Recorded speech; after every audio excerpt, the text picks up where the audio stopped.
Hey, it's me again. I want to do a quick recap of what you've missed up until the most recent campaign video.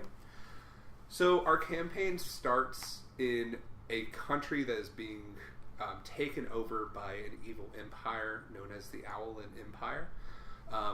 All we know about this empire up to where we first start the series is that they're led by an evil empress. Her name is Empress Natalia.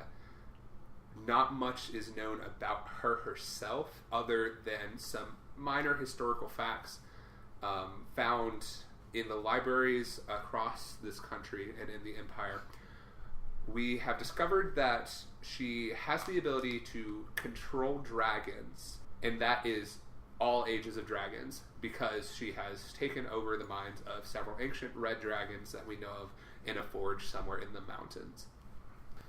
Start opening up the campaign, we find Ediza and Frederick being led through a forest by some mithril guards.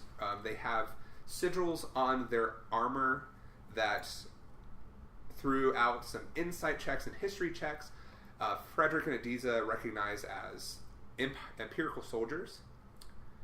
So we don't know quite why yet, but we will find out later on in the campaign, I'm sure. As they're being led through this forest, they continually hear some rustling on the sides of them in the grass and in the bushes. So it just keeps getting louder, though. The guards don't seem to recognize it.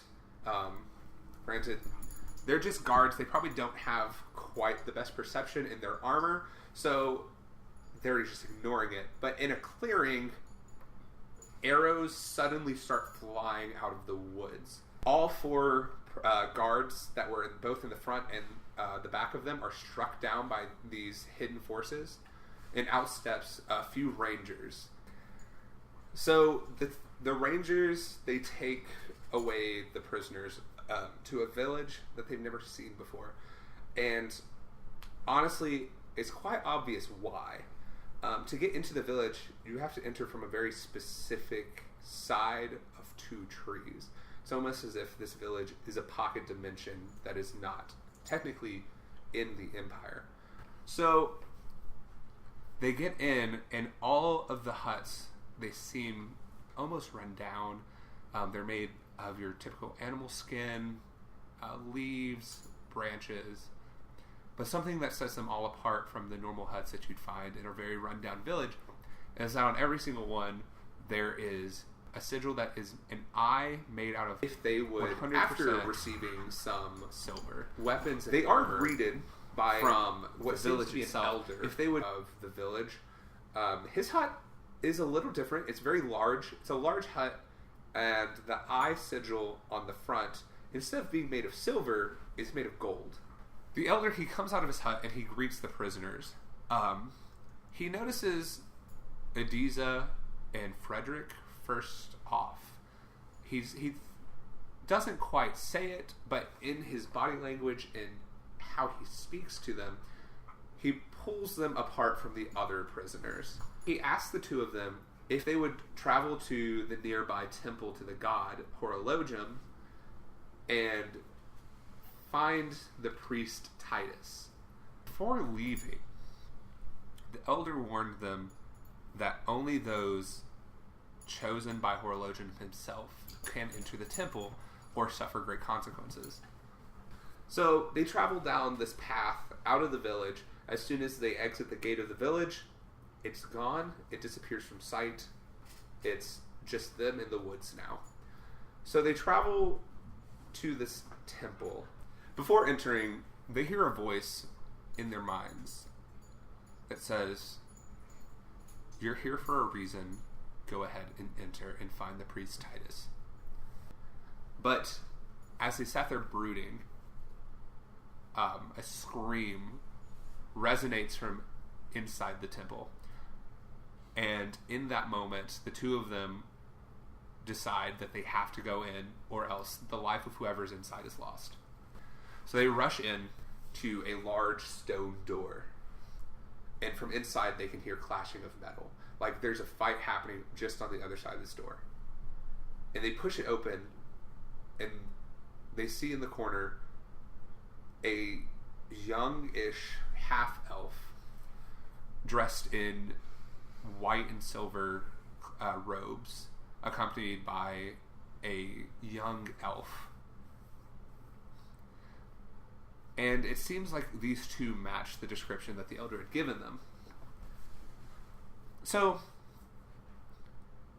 what's noticed next is that they're being cornered by several soldiers with the same sigil that the guards who were leading them through the forest were wearing. So obviously they're Imperial guards. After a fairly short-lived battle, it was very obvious that these were not the strongest that the Empire had to offer. All but one soldier was killed, the other one was forced to evacuate. So Titus introduces himself and his companion Gilbert. Titus excuses himself from the group as he tells them that he has to go pray. He performs a dance known as the Dance of Awakening in front of a large clock mural on the wall. And at the end of the dance, the different sections of the circle that make up the clock face start to turn away and reveal a passage. He steps through and it closes back. Now, the rest of them have time to converse amongst themselves, check out what the temple looks like from the inside. They notice that there's many tapestries hanging from the wall that have hourglasses that seem painted at first, but upon further inspection, they're actually moving. They're actually tracking every hour. After about 10 minutes, Titus returns to the same passage, and he asks Adiza and Frederick. He asks them why they entered the temple in the first place. He tells them that he was sure that they knew that there were consequences for entering the temple uninvited, and that if they knew that, why were they there in the first place? And they tell him about the voice that they heard outside and the scream that led them inside. And Titus, he just tells them that was the voice of Horologium, and that was their invitation inside. After this brief conversation between the group, they leave the temple and head back to the village, where the elder invites them into his hut and down a spiral staircase into a cave-like room. On the far wall are murals of hundreds of half-elves who all look similar to each other, but they're all wearing the same clothing. They're all wearing white and silver robes, much like Titus is. And with them there are 3 or 4 companions. And at the very end of the line, they see a mural that resembles Titus, but beside him are 5 other people. One of them looking very similar to Gilbert, one of them very similar to Frederick, one of them very similar to Adiza, and 2 others that they had not met yet. The elder explains what's going on in this country. The Allen Empire has taken over close to the entirety of the land, and they're trying to do some very dark things. He tells you in very vague detail that they're trying to resurrect some ancient evil. And the only way to stop it is for Titus to travel to the 13 temples of the gods and pray to each one at their altars. He entrusts Adiza, Frederick, and Gilbert that they'll protect him along the way, because he's the only one keeping the dark evil from rising again. So after a night in Celestia, they leave and they head towards the city of Ralnoth. This is the city with the marshes outside it that Gilbert was found by Titus several years prior, and the first location of the temples. They enter, and it's hustling and bustling. It's midday. There's a lot going on, so the first thing that they do is they go to the inn and they look for food and drink. and drink they did. After a very long bout of very strong ale, a majority of them were led back to their rooms, very intoxicated, where they all fell asleep for the night. The following day, they decide they've been here long enough, it's time to go and go to the temple. As they start to leave, however, there's a commotion in the city square.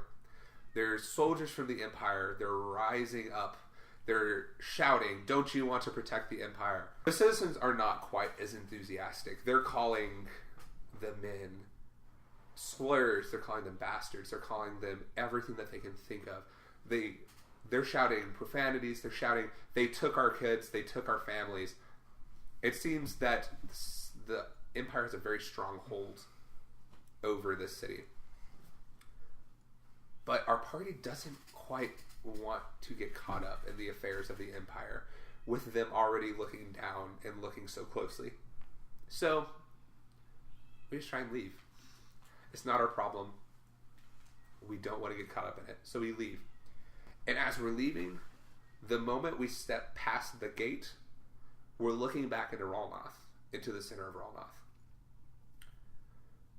After 2 or 3 more attempts, it's obvious that we're not getting out. So, speaking to a couple of the citizens and guards, they point us to the council's tower, which is in the center of the city. And it houses the 7 council members, their messengers, and the guards of the city. So after some pretty heavy persuasion on the part of our vampire, the guards lead us into the messenger's chambers, where we speak to a tabaxi messenger named Alicia.